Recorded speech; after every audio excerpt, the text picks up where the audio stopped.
discuss about ovarian cycle with diagrammatic। अपन ने उसमें बहुत डिटेल स्टडी किया था, डायग्राम से अपन ने सारी बातें समझी थी। तो ये जो ओवेरियन साइकिल है, ओवरी के अंदर स्ट्रोमा में कॉर्टेक्स पार्ट में एक साइकिल कंप्लीट थी, बट वो काफी बड़ा पार्ट हो गया था। अब अपन उसी पार्ट को शॉर्ट में रिवाइज करते हैं और ये आपको मेरे साथ नोट्स बनाते जाना है। अभी तक जितनी भी आपने क्लासेस देखी, उन सारी क्लासेस में इस तरह की क्लासेस आप देखेंगे पूरी यूट्यूब पर, कहीं पर अवेलेबल नहीं।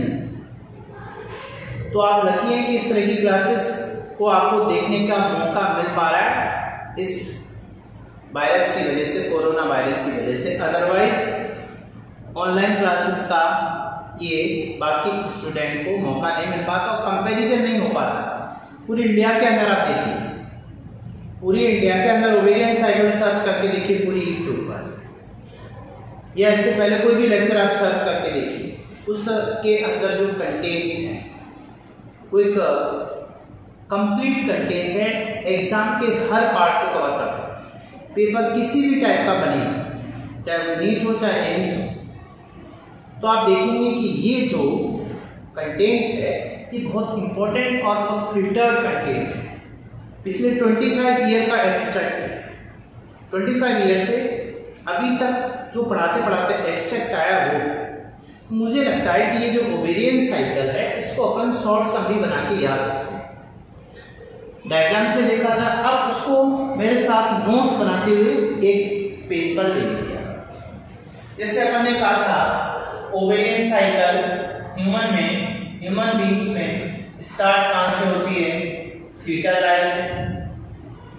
अपन स्टेजेस देखते हैं, फीटस में क्या होता है, एट बर्थ क्या होता है, एट बर्थ के बाद में एट प्यूबर्टी, उस साइकिल की कौन कौन सी स्टेजेस होती हैं। प्यूबर्टी के बाद में फिर अपन देखते हैं एक स्टेज होती है जिसमें मेंस्ट्रुअल साइकिल बंद होती है, इसको बोलते हैं menopause. 4 stages. At puberty menses का स्टार्ट होना, मीनार, तो मीनार कंडीशन। अपन इन 4 स्टेजेस में उस साइकिल को देखें तो उस साइकिल में ओवरी के स्ट्रोमा में क्या क्या चेंजेस हुए थे, उन चेंजेस को इस तरह से आप याद रख पाएंगे शॉर्ट में। बहुत इंपॉर्टेंट पार्ट है रिप्रोडक्टिव सिस्टम का। और अपन सिलेक्ट होते हैं, आगे मेडिकल कॉलेज में जाते हैं, वहां पर अपन कोई पूरा काम आएगा नॉलेज। इसलिए बायोलॉजी रीजन में जो बायोलॉजी सेक्शन में जितना पार्ट है, आप थोड़ा उसको डिटेल एलैबोरेट करके पढ़ते रहिए। अपन ने कहा था फीटल लाइफ।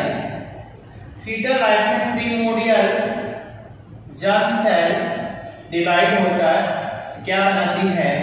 ओगोनिया। और इन ओगोनिया का नंबर कितना था? 7 मिलियन इन 7 मंथ। 7 मंथ के बाद में नेक्स्ट 2 मंथ के बाद बर्थ होता है। तो अगले 2 मंथ में ये जो ओगोनिया थी, ओगोनिया देखिए from foetus embryo to birth. तो अब ये 7 मंथ फीटस था, अगले 2 मंथ में क्या होने वाला है? बर्थ। तो इस बर्थ पर क्या मिला था?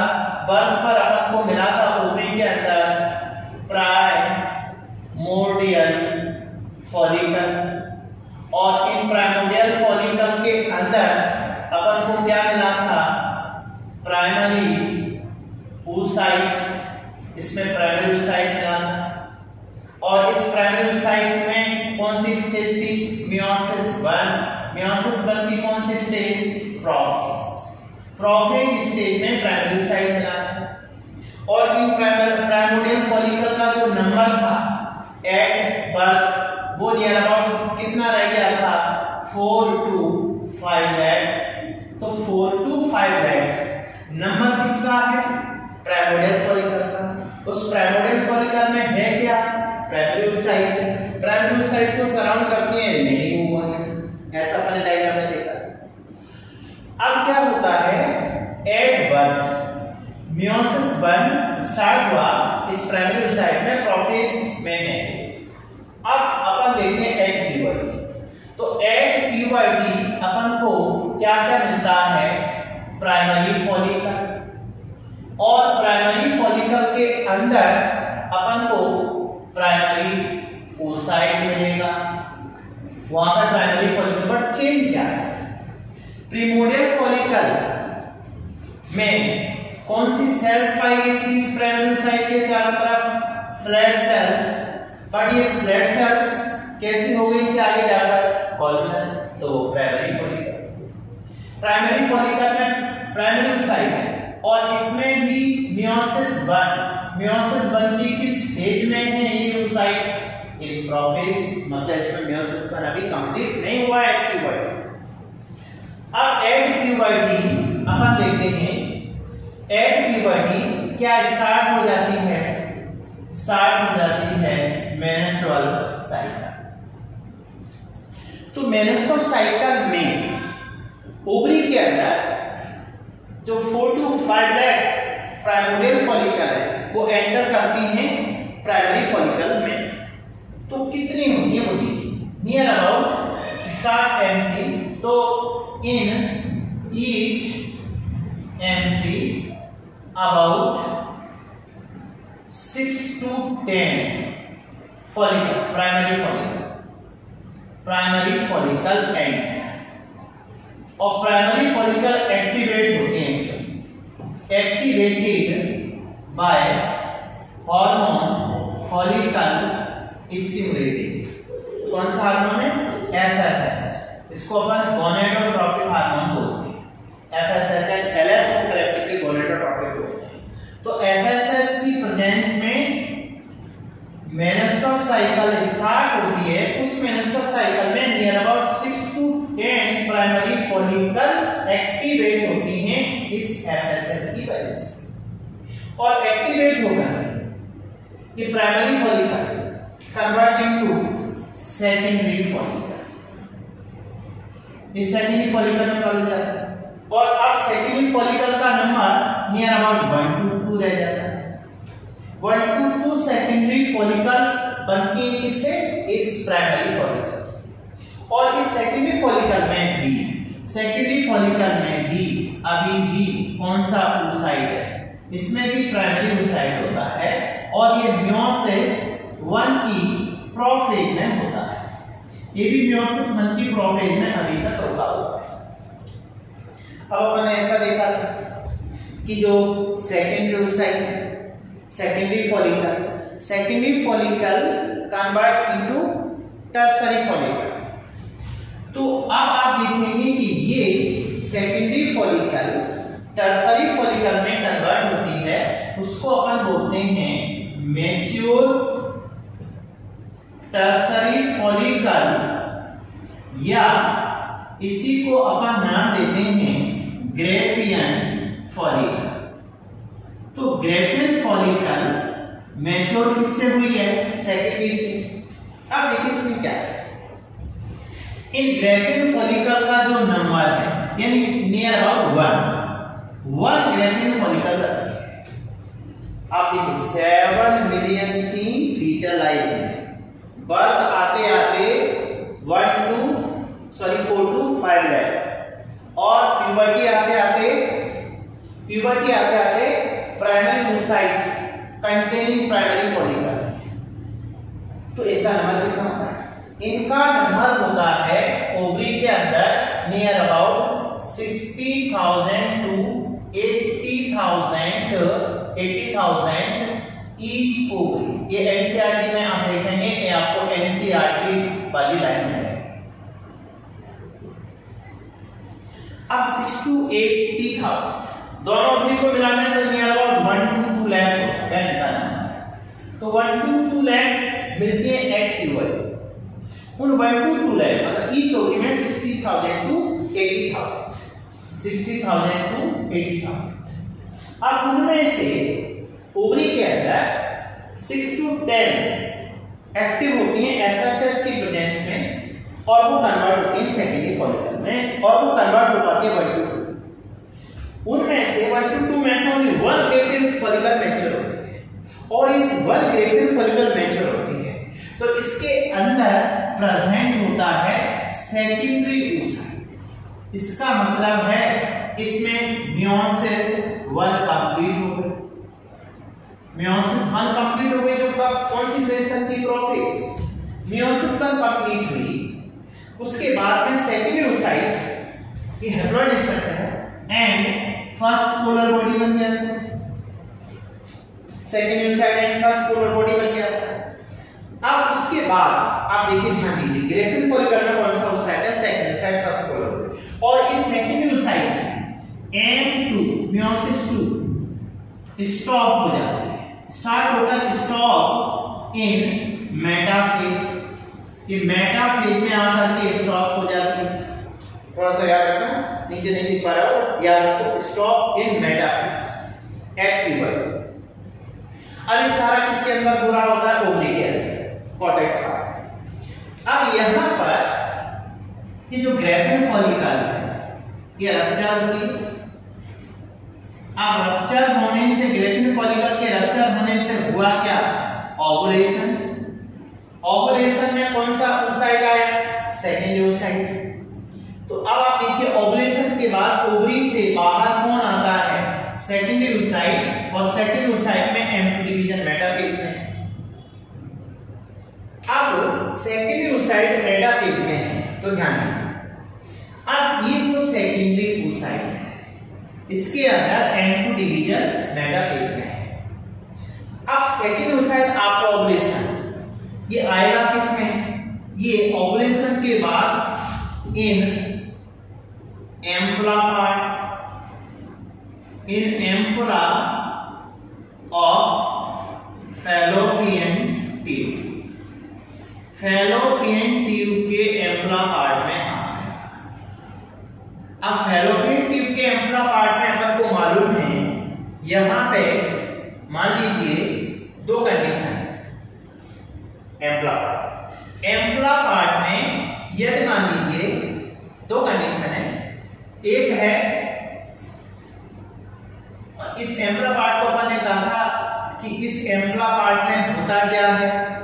फर्टिलाइजेशन। फर्टिलाइजेशन मींस यहां तक स्पर्म गया होगा या तो स्पर्म का फॉर्मेशन कहां हुआ? टेस्टिस में। टेस्टिस में किसके अंदर? सेमिनिफेरस ट्यूबल में। सेमिनिफेरस ट्यूबल से स्पर्म निकलकर किसमें आया? रेटिटेस्टिस। रेटिटेस्टिस से आगे किसमें गया? वासा एफ्रेंसिया। वासा एफ्रेंसिया से आगे किसमें गया? एपिडिडाइमिस में। यहाँ फिजियोलॉजिकल मैच्योरेशन हुआ। उसके बाद कॉडा पार्ट से वास डिफरेंशिएट होता हुआ कहां पहुंचा? यूरिनरी ब्लैडर के पोस्टीरियर साइड में। इस पोस्टीरियर साइड में यहाँ क्या प्रेजेंट है? Seminal vesicle. सेमिनल वेसिकल और ampulla part of the vas deferens mix होकर इजैकुलेटरी डक्ट बनाता है। दोनों इजैकुलेटरी डक्ट पास करते हैं प्रोस्टेट ग्लैंड को और वो किस में ओपन होती है? Prostate urethra. प्रोस्टेट यूरेथ्रा आगे कंटिन्यू करके membranes urethra enter into the penis. Penis की किस मसल में एंटर करता है? कॉर्पस स्पोंजियोसम जो ग्लैंड पेनिस बनाती है। बाद में इस पेनिस के थ्रू स्पर्म को सीमेन को रिलीज किया फीमेल वेजाइना में। This is called insemination. Insemination के बाद में सर्विक्स ऑफ यूटेरस से होता हुआ स्पर्म कहां आया? यूट्राइन कैविटी, फैलोपियन ट्यूब के एम्पुला पार्ट और एम्पुला पार्ट में फर्टिलाइजेशन हुआ या नहीं हुआ? मान लीजिए फर्टिलाइजेशन नो, फर्टिलाइजेशन नहीं हुआ तो आगे ये जो ग्रेफिन फॉलिकल आफ्टर ओवुलेशन, ये ग्रेफिन फॉलिकल अपन ने कहा था देखिए ग्रेफियन फॉलिकल रप्चर। तो ग्रेफियन फॉलिकल फर्टिलाइजेशन नहीं हुआ, नो फर्टिलाइजेशन। फर्टिलाइजेशन तो ग्रेफियन फॉलिकल रप्चर हो जाएगी। रप्चर हो जाएगी मींस ग्रेफियन फॉलिकल रप्चर और रप्चर होकर के कन्वर्ट या फॉर्मेशन ऑफ अपन क्या लिख सकते हैं इसको? Formation of corpus luteum. Corpus luteum तो दोनों केस में बनेंगे, फर्टिलाइजेशन हो या ना हो। बट फर्टिलाइजेशन नहीं हुआ तो एक ग्रेफिन फॉलिकल पहले बनाती है कॉर्पस ह्यूमोरैजिकम। कॉर्पस ह्यूमोरैजिकम के बाद में presence of LH hormone it convert into corpus luteum, और कॉर्पस ल्यूटियम आगे क्या बनाता है? Corpus albicans. Corpus albicans. मान लीजिए फर्टिलाइजेशन हो गया, फर्टिलाइजेशन, यस फर्टिलाइजेशन हो गया, फर्टिलाइजेशन हो गया। तो फर्टिलाइजेशन होने के बाद में क्या होगा? इन ओवरी के अंदर corpus luteum still remain up to pregnancy तक के मेंटेन रहेगी। और कॉर्पस ल्यूटियम मेंटेन रहेगी तो इससे क्या निकलता रहेगा? इस कॉर्पस ल्यूटियम से क्या सीक्रेट होगा? इससे सीक्रेट होगा हार्मोन प्रोजेस्टेरॉन। और प्रोजेस्टेरॉन किसको मेंटेन करके रखेगा? प्रोजेस्टेरॉन मेंटेन करके रखेगा किसको? एंडोमेट्रियम को, ट्राइपेट को, जिससे कंटिन्यू प्रेगनेंसी मेंटेन रहेगी। और इस कॉर्पस ल्यूटियम को मेंटेन करने वाला जो हार्मोन है, प्रेगनेंसी हो गई तो प्रेगनेंसी होने के बाद में एक हार्मोन निकलता है प्लेसेंटा से, HCG। HCG hormone maintain the corpus luteum and corpus luteum continue secret progesterone which maintain pregnancy, जो प्रेगनेंसी को मेंटेन करेगा। नेक्स्ट अपन ये देखते हैं कि ये तो केस था प्रेगनेंसी हो जाती है तो क्या होता है, प्रेगनेंसी नहीं होती है तो क्या? प्रेगनेंसी नहीं होती है तो कॉर्पस ल्यूटियम डीजेनरेट होती है। ऐसा अपन ने कहा था जब कॉर्पस ल्यूटियम का फॉर्मेशन हुआ था तब 16 और 17 डेज में in between of the menstrual cycle.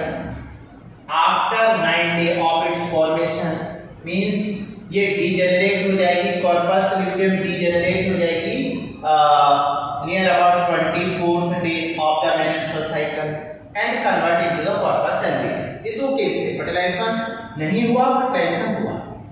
अब अपन देखते हैं कि जो एट प्यूबर्टी वाला केस तो ये था जिसमें अपन ने मीनार की बात की। मीनार का मतलब है फर्स्ट एमसी, मेंस्ट्रुअल साइकिल का स्टार्ट होना मीनार कहलाता है, उसके बाद प्यूबर्टी स्टार्ट हो जाती है। अब वो ड्यूरेशन देखिए, 7 million foetal life at birth 4 to 5 lakh and at puberty 1 to 2 lakh। और 1 to 2 lakh में से एक ग्रेफिन फॉलिकल मैच्योर होती है और उस एक ग्रेफिन फॉलिकल से 1 सेकेंड साइड आ जाता है, इसका फर्टिलाइजेशन हो जाता है तो 1 बेबी पैदा होता है। लेकिन ये फर्टिलाइजेशन से रिलेटेड एक क्वेश्चन और आ सकता है एम्स लेवल का, प्यूबर्टी एंड मेनोपॉज। ध्यान मान लीजिए ये एज अपन एक एवरेज एज मान के चले प्यूबर्टी की 10 to 15 की है एज ऑफ प्यूबर्टी। इससे मेंस्ट्रुअल साइकिल स्टार्ट हुई और मेंस्ट्रुअल साइकिल में ओवरी के अंदर इस रूट पर ग्रेफिन फॉलिकल मैच्योर होकर के सेक्रियोसाइट रिलीज करते हैं ओवरी से। तो कितनी ग्रेफिन फॉलिकल मैच्योर हो सकते हैं मेनोपॉज तक? ध्यान रखिए, फ्रॉम प्यूबर्टी टू मेनोपॉज ये मेन फर्टाइल पीरियड है किसी फीमेल का। किसी फीमेल का फर्टाइल पीरियड कितना हो सकता है वो देखिए, प्यूबर्टी से मेनोपॉज के बीच का पीरियड। मेनोपॉज की जो एज है वो नियर अबाउट अपन मान के चले 45 to 50 है। ये 45 to 50 ईयर पे मेंस्ट्रुअल साइकिल क्लोज हो जाती है, बंद हो जाती है, स्टॉप। तो मेंस्ट्रुअल साइकिल का स्टॉप होना, बंद होना, इसको अपन मेंस्ट्रुअल साइकिल को अलग से डिटेल करेंगे पूरी साइकिल को। अभी यहाँ पे आप देखिए नंबर से रिलेटेड था। तो मेनोपॉज की जो एज है 45 to 50 है। इसका एज का क्वेश्चन बना, इसका टोटल फर्टाइल पीरियड अपन देखें यहाँ पर, तो फर्टाइल पीरियड कितना होगा? फर्टाइल पीरियड का मतलब वो पीरियड जिसमें फीमेल ओवुलेशन कर सकती है और फर्टिलाइजेशन कर सकती है। तो स्टार्ट हुआ कहां से? 10 से, ठीक है, 10 to 15 ईयर से स्टार्ट हुआ। स्टॉप कब हुआ? 45 to 50 ईयर में। अब इसका एक एवरेज देखते हैं अपन, तो इसका एक एवरेज जो लाइफ एवरेज पीरियड आएगा वो आएगा नियर अबाउट 10 से अपन 45 जाते हैं तो 35, और 15 से अपन 50 जाते हैं तो भी 35 आएगा। तो एक ऑन एन एवरेज अपन मान के चलें 40 किसी फीमेल में कितने साल फर्टाइल ईयर हो सकते हैं, वो है 40। अब अपन ऐसा बोलते हैं कि जो मेंस्ट्रुअल साइकिल है, एवरेज मेंस्ट्रुअल साइकिल 28 डेज की होती है, और इसको एक एवरेज मान के चले तो 1 मंथ मान के चले। तो अब आप देखिए, काउंट कीजिए यहां से, इन 40 ईयर में कितने मेंस्ट्रुअल साइकिल होंगे। तो अपन ये देखते हैं कि 1 मेंस्ट्रुअल साइकिल में कितना डे लगता है, 30 डे, और 30 डे इक्वल टू 1 मंथ। तो 1 MC में 1 मंथ लगता है, ठीक। अब अपन देखते हैं कि 12 या अब अपन देखते हैं कि 12 MC into 1 year means 12 month, 12 month हो गया। 12 मंथ इक्वल टू 1 ईयर। तो एक साल में कितनी मेंसेस? 12। अब अपन देखते हैं 40 ईयर, तो 40 ईयर में कितनी मेंसेस होंगी? एक साल में 12 हो रही। तो ये नियर अबाउट कितना जाएगा? ये आ जाएगा 12 into 40, तो इसका आएगा 480। ये देखिए एवरेज अपन देखें तो 480 मेंस्ट्रुअल साइकिल, और इस 480 को अपन एवरेज मान के चले 500, क्योंकि 28 डेज होता है तो ये प्लस माइनस होती है। 500 टाइम मेंस्ट्रुअल साइकिल होगी, 500 मेंसेस होंगे कब? पूरी लाइफ 500।